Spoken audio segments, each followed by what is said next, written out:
Hello guys. आज हम देखेंगे कि मोबाइल एप्लीकेशन क्या होता है, क्या ज़रूरत है इस मोबाइल एप्लीकेशन की हमारी डे टू डे लाइफ में और कितनी तरह की मोबाइल एप्लीकेशंस होती है। आज हम मोबाइल की एज में रहते हैं जहाँ पे हमारी सुबह व्हाट्सएप के मैसेजेस देखकर होती है या तो हमारा हालचाल क्या है ये हमारे फ्रेंड्स और रिलेटिव्स को हमारा फेसबुक स्टेटस अपडेट देखकर ही पता चल जाता है। जब हम बात करते हैं मोबाइल एप्लीकेशन की, तो मोबाइल एप्लीकेशन एक ऐसा कंप्यूटर प्रोग्राम है जो स्पेशली बनाया जाता है इस तरीके से कि जो एक मोबाइल डिवाइस के अंदर रन किया जाता है। इस तरह के एप्लीकेशन हज़ारों की तादाद में हमें मिलेगी और ये अलग अलग कैटेगरी वाइज भी मिलेगी। अब इस तरह के एप्लीकेशन की जब हम बात करते हैं तो एक कॉमन एग्जांपल लेते हैं ओला ऐप्स का। ओला ऐप्स जो है वो बहुत ही कॉमन ऐप्स है, सभी के मोबाइल में होंगी। हम इसके बारे में अवेयर है कि ये जो एक ऐप है वो सिटी राइड के लिए फेमस है, कुछ सिलेक्टेड सिटीज़ में चलती है, जिसको यूज़ करने का तरीका बहुत ही सिंपल है। इस ऐप को जब हम यूज़ करते हैं तो सिंपली पहले हमारा जो पिकअप लोकेशन होता है वो कोई भी हो सकता है। बेसिकली हमारा करंट लोकेशन हमारा घर हो सकता है, ऑफिस हो सकता है, एयरपोर्ट, रेलवे स्टेशन, कोई भी जगह जहाँ पे हम करंटली है, जहाँ से हमें जाना है तो वो लोकेशन हम सिलेक्ट करेंगे। फिर दूसरा ऑप्शन जो होता है कि पिक द कैब, जो हमें जो भी कैब चाहिए जैसे मिनी है, सीडन है, उसको हम सिलेक्ट करेंगे। उसके बाद हमें राइड नाउ ऑप्शन मिलता है। जैसे ही हम राइड नाउ को बुक करते हैं तो हमें कंफर्मेशन आ जाता है, ड्राइवर की डिटेल्स, उसका मैसेज नंबर मेल में आ जाता है। जैसे ही कंफर्मेशन होता है राइड लेते हैं, राइड पूरा होने पर हम वहाँ पे पे कर सकते हैं कैश में। कैश नहीं पे करना है तो ओला मनी का ऑप्शन भी हमारे पास वहाँ पे अवेलेबल होता है।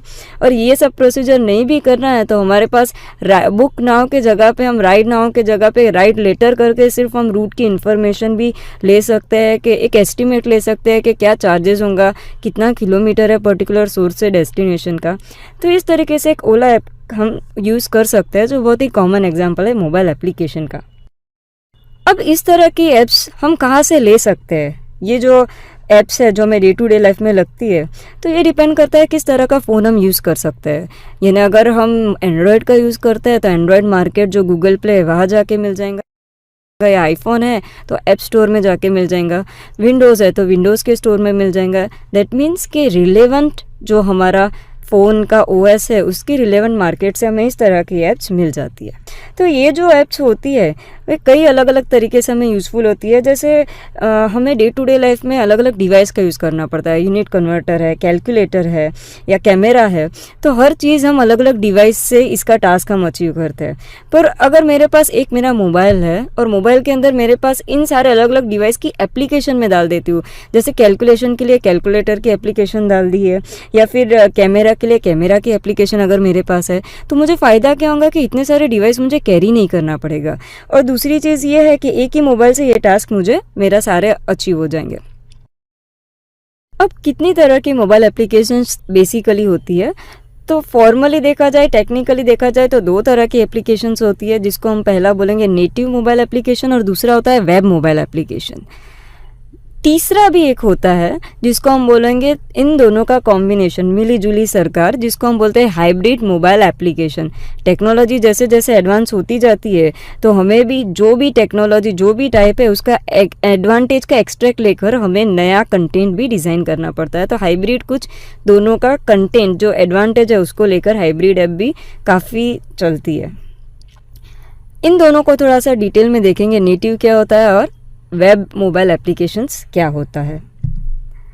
यही चीज़ बाइफर्केशन एक डायग्रामेटिकल पॉइंट से हम देख रहे हैं कि ठीक है, जब हम नेटिव की बात करते हैं तो नेटिव ऐप जो होता है वो स्पेसिफिक डिवाइस ओरिएंटेड होता है। वेब ऐप्स जो होता है वो डिवाइस ओरिएंटेड नहीं होता है, कॉमन होता है।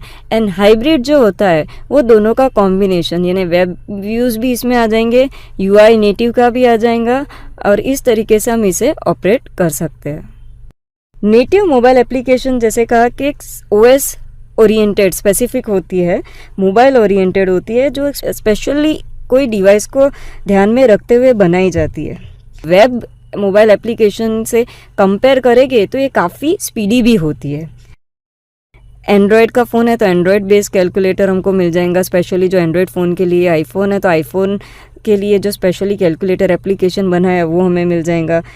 कैलेंडर्स होते हैं, हर एक मोबाइल में अपना एक यूनिक अलग अलग तरह का कैलेंडर होता है, अलग अलग थोड़ा फंक्शनलिटी होता है, तो वो सारी चीज़ें नेटिव मोबाइल एप्लीकेशन में कवर होगी।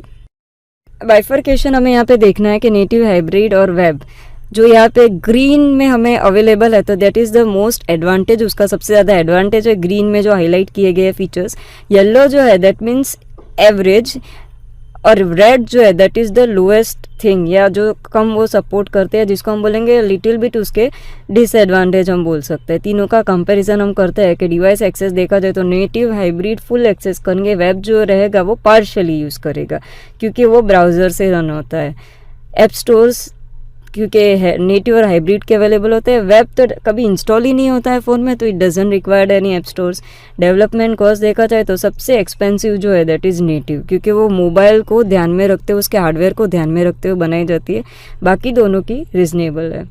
अप्रूवल के लिए जब बात करते हैं तो नेटिव जो है उसके लिए आपको एक रजिस्ट्रेशन करना पड़ेगा जो कंपलसरी है, एंड हाइब्रिड में जो होता है बट इट्स वेरी लेस, यानी उसका ओवरहेड कम होता है, एंड वेब में इस तरह का कोई प्रोसीजर होता ही नहीं है। इस लेक्चर में आज हमने देखा कि मोबाइल एप्लीकेशन क्या होती है। नेक्स्ट लेक्चर में हम देखेंगे इंट्रोडक्शन टू एंड्रॉयड।